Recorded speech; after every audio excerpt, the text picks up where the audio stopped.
Yang ingin saya sampaikan di sini adalah hukum sholat berjamaah dan juga keutamaan sholat berjamaah. Kalau ada orang bertanya, Ustadz, kalau sholat sendirian memang nggak sah? Jawabannya sah dan tetap dapat pahala. Tetapi sholat berjamaah adalah merupakan petunjuk Rasulullah SAW dan kebiasaan orang-orang saleh. Nah, saya ingin meletakkan hukumnya apa. Kita harus pahami betul di dalam literasi fikih Islam, hukum sholat berjamaah ini terjadi ikhtilaf. Ikhtilaf itu artinya perbedaan pendapat di antara para ulama. Ada yang mengatakan dia wajib, ada yang mengatakan dia sunnah, ada yang mengatakan dia syarat sah. Apa maksudnya wajib? Berarti kalau enggak sholat berjamaah berdosa. Kalau tidak sholat berjamaah berdosa. Karena wajib itu pengertiannya ma amara bihi syari' amran jaziman ustuhiqqa bil 'adzabi tarikuhu 'amdan mutlaqa. Segala sesuatu yang diperintahkan oleh syariat dengan perintah yang keras, diancam dengan siksa bagi siapa yang meninggalkannya dengan sengaja secara mutlak. Itu wajib. Ada yang mengatakan dia sunnah, yaitu sunnah adalah ma amara bihi syari' amran ghaira jazim wa lam yastahiq bil 'adzabi tariquhu amdan mutlaqa. Sunnah artinya adalah sesuatu yang diperintahkan oleh syariat dengan perintah yang tidak begitu keras dan tidak diancam siksa bagi siapa yang meninggalkannya dengan sengaja. Ada yang lebih ekstrim lagi, dia syarat sahnya sholat.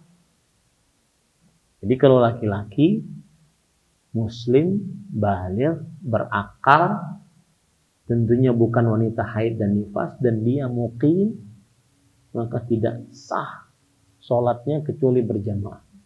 Ini lebih ekstrim lagi. Pendapat yang dikuatkan itu berarti adab saya kepada para ulama, karena kita ini manusia biasa, bukan ulama. Pendapat yang dikuatkan maksudnya dikuatkan oleh sebagian ulama dan kita mengikuti. Pendapat yang dikuatkan adalah dia hukumnya wajib bagi setiap muslim baligh, berakal, muqim, selain wanita yang haid dan nifas. Apa dalilnya wajib? Apa tadi pengertian wajib? Perintah yang diperintahkan dengan keras, diancam dengan siksa bagi siapa yang meninggalkannya dengan sengaja. Apa dalil dia wajib? Dalilnya banyak. Di antaranya dalam Al-Quran. Allah berfirman dalam Al-Quran, warka'u ma'ar raki'in. Dan rukuklah bersama orang-orang yang rukuk. Ini dalil tentang wajibnya sholat berjamaah. Kenapa? Karena di situ ada perintah, rukuklah, sholatlah bersama orang-orang yang sholat. Dan kalau kita belajar ilmu usul fikih, setiap perintah menunjukkan kepada kewajiban. Sampean saja punya anak, kemudian sampean memerintahkan anak untuk mengambil sebuah buku atau sesuatu, lalu anaknya tidak mengerjakan. Nah, kita kan marah. Ya, kita kan tidak suka. Nah, Allah Subhanahu wa ta'ala perintahnya lebih tinggi daripada manusia. Maka asal hukum perintah menunjukkan kepada kewajiban. Ini yang pertama. Dan itu adalah dalil paling kuat dari Al-Quran tentang wajibnya sholat berjamaah. Dalil yang kedua, Rasulullah SAW pernah ingin membakar, kata beliau, laqad hamamtu an amura rajulan fayusalliya bin nas. Aku ingin memerintahkan seseorang jadi imam salat. Menggantikan beliau. Beliau kan selama hidup beliau jadi imam. Makanya saya katakan tadi nggak boleh sembarangan jadi imam. Aku ingin memerintahkan seseorang untuk menjadi imam salat. Lalu antum kemana wahai Rasulullah? Fa ukhalifu ila rijalin. Lalu aku pergi kepada laki-laki yang berada di rumahnya yang tidak ikut salat berjamaah. Fa uhardiqa alaihim buyutahum. Aku ingin bakar rumah mereka. Laki-laki yang salat di rumah, aku ingin bakar rumah mereka. Lalu kenapa tidak jadi dibakar? Karena di dalamnya ada perempuan, anak-anak kecil, dan orang tua yang lemah, yang tidak sanggup untuk pergi ke masjid. Para ulama akhirnya mengatakan, tidak mungkin Rasulullah Sallallahu Alaihi Wasallam mengancam membakar sebuah rumah kecuali karena laki-laki yang ada di dalam rumah tersebut meninggalkan sesuatu yang apa? Yang wajib.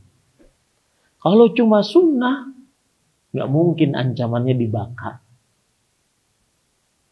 Paham maksud saya? Paham pendalilan para ulama? Kalau hukum sholat berjamaah di masjid bagi laki-laki yang muslim, baligh, berakal, mampu, muqim, selain wanita yang haid dan nifas, itu hukumnya sunnah, tidak mungkin diancam Rasulullah untuk apa? Dibakar. Ya. Al-wa'id, ancaman sesuai dengan kadar perintah. Karena perintahnya wajib, maka yang meninggalkannya diancam dibakar.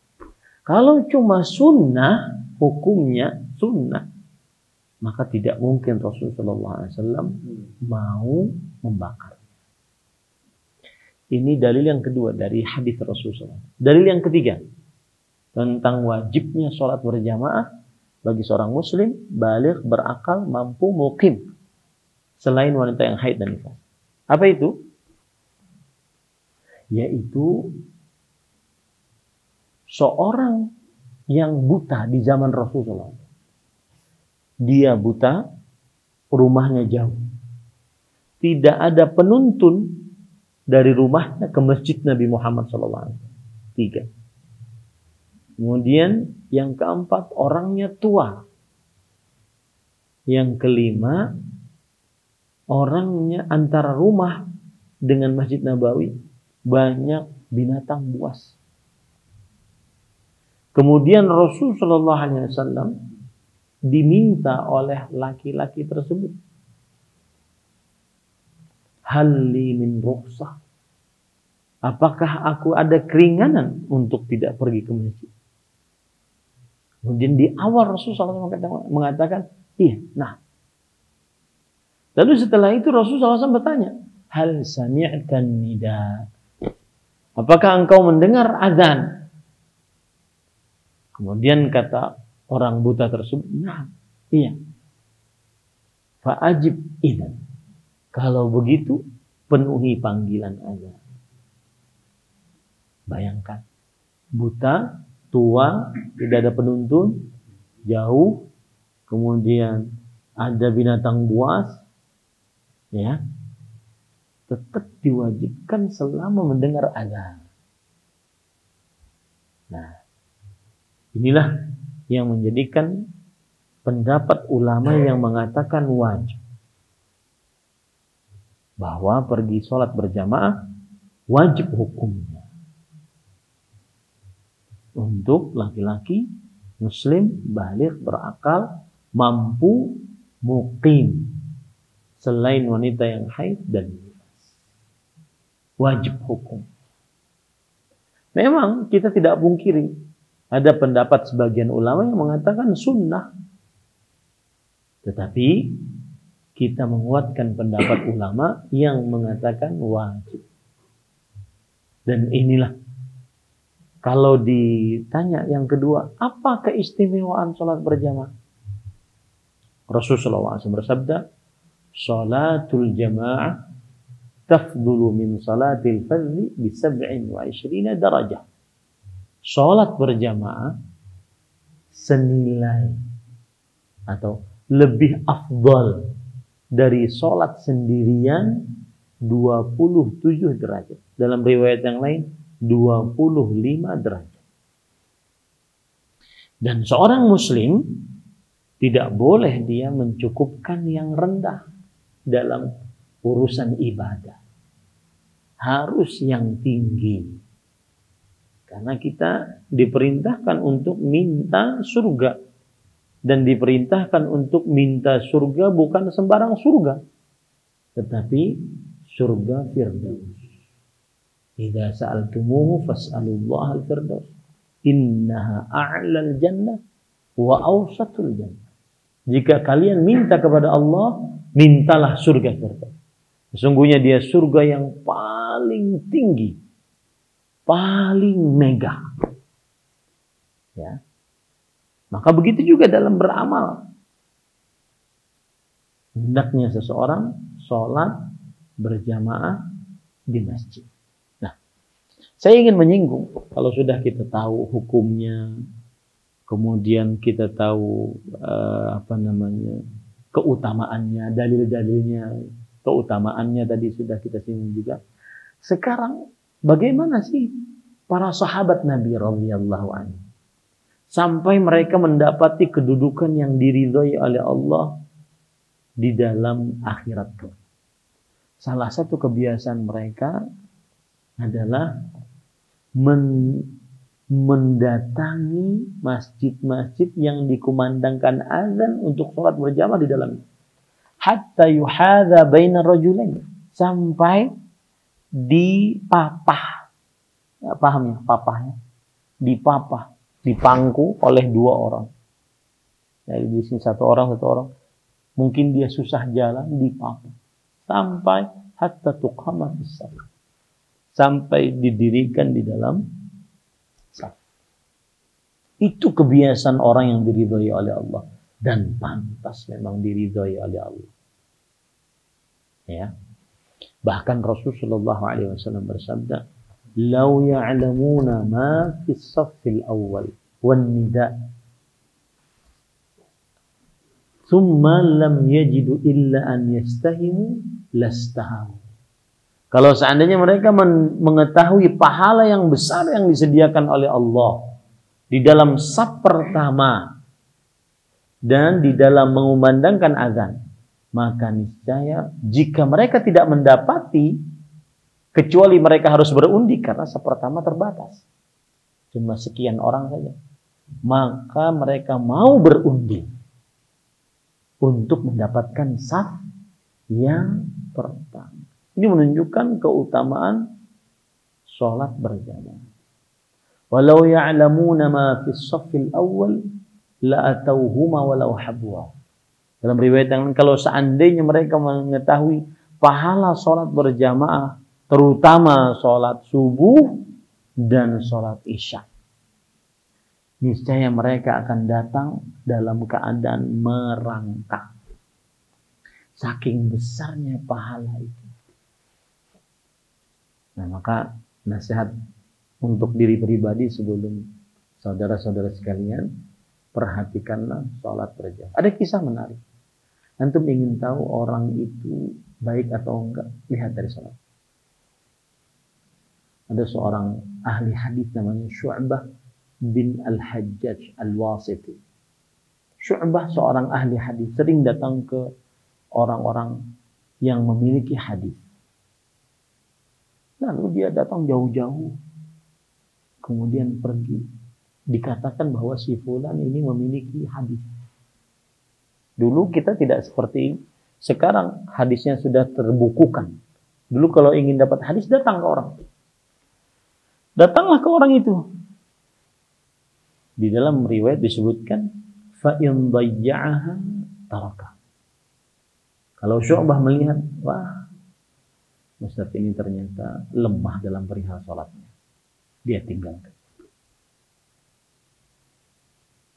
Dia tinggalkan.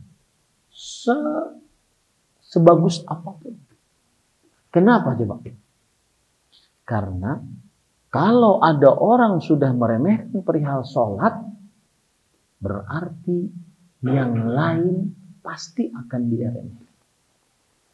Makanya nih kawan-kawan yang masih bujang, antum gak usah muluk-muluk nyari model istri putih kayak bihun,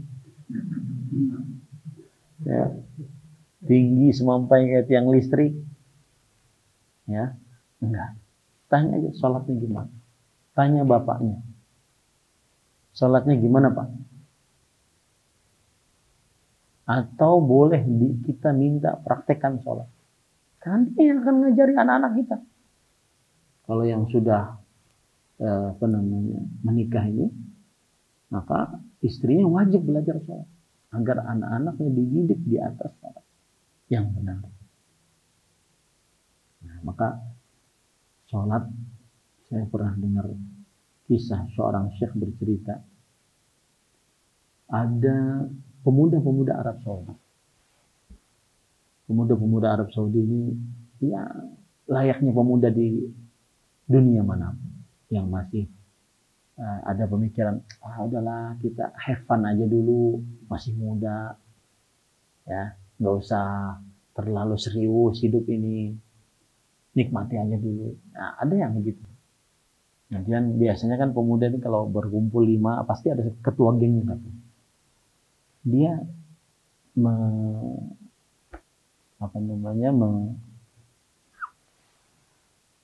menyetop taksi. Lalu sopir taksi ini ahli sholat. Sholat berjamaah dia tidak tinggal. Rupanya mungkin perjalanan agak jauh dari satu daerah ke daerah lain. Akhirnya masuk waktu asar.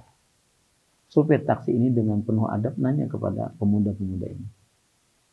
Syabab, kaif lo nusalli awal? Ayo para pemuda, bagaimana kalau kita sholat dulu? Nah, pemuda selengean Arab Saudi bilang apa? As-salah nahnu la nusalli, lakin in aradtum as-salah tafadhal nantadhirukum. Sholat. Oh maaf, kita nggak sholat. Pemuda-pemuda Arab Saudi, kita nggak sholat.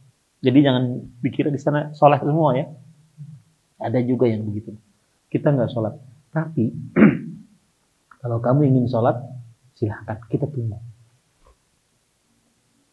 Kemudian supir taksi tersebut akhirnya mengatakan kepada para mereka ini, ya syabab, illa shalah. Wahai para pemuda, kecuali sholat, jangan pernah lalaikan.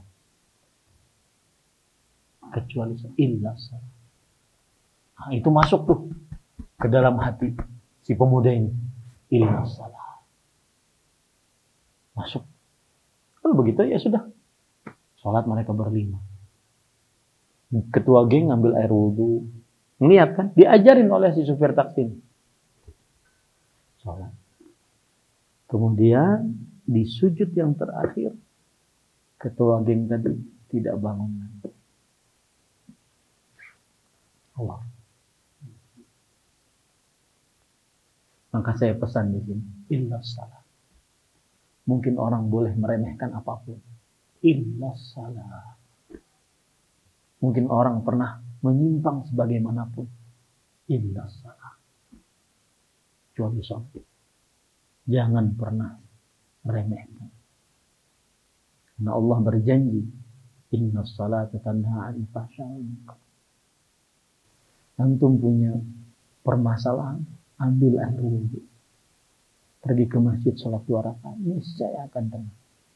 Meskipun belum tahu solusi dari permasalahannya apa, yang penting tenang dulu. Makanya saya katakan kesempatan ini, inna salat, kecuali sholat, jangan pernah remehkan. Baik itu tata cara mengerjakannya, kemudian berjamaahnya, jangan pernah remehkan. cerita terakhir. Saya pernah malam-malam pulang dari luar kota, kemudian kawan-kawan gak bisa jemput di bandara. Akhirnya kawan-kawannya dia akan supir sama travel. Jadi ngobrol. Kemudian ada perempuan di belakang. Saya mau masuk mobil, saya bilang, Mas, mohon maaf, ini perempuan siapa? Oh, Afwan, saat ini istri saya. Dia ingin ikut. Saya lagi kerja, dia ingin ikut. Oke. Ngobrol. Orang itu kemudian curhat. Ustaz, saya itu sering was-was. Ya, ini cerita nyata. Saya itu sering was-was. Was-was bagaimana? Saya was-was kadang-kadang istri saya itu takut dia selingkuh atau diambil orang nanti. Kemudian istri yang di belakang langsung bicara, iya Ustaz, dia sangat was-was. Kadang-kadang dia naik ke atap rumah, ngelilingi rumah, hanya karena khawatir ada orang ngintip istrinya. Saking was-wasnya. Ini rumah kayak gini, dia kelilingin atap rumah. Hanya khawatir orang ngintip rumah, ngintip istri. Kemudian saya langsung tebak, sholat enggak Mas? Istrinya di belakang langsung mengatakan, enggak Ustaz, Jumatan aja enggak. Enggak lagi sholat lima waktu. Sholat menenangkan hati. Itu adalah sesuatu yang sudah mujarab di dalam kehidupan manusia. Enggak usah pergi ke psikiater, enggak usah pergi ke aneh-aneh macam-macam. Ambil air wudhu, sholat 2 rakaat. Kenapa? Karena Allah berfirman, alladzina amanu wa tatma'innu qulubuhum bi dzikrillah. Ala bi dzikrillah tatma'innul qulub. Orang yang beriman dan hati-hati mereka tenang dengan berzikir kepada Allah. Dan sholat di dalamnya semuanya zikir. Karena tidak ada yang meninggalkan sholat, melalaikan sholat, kecuali dia pasti akan melalaikan yang lain-lain. Semoga yang disampaikan bermanfaat. Sallallahu alaihi Muhammad walhamdulillahirabbil alamin. Wassalamualaikum warahmatullahi wabarakatuh.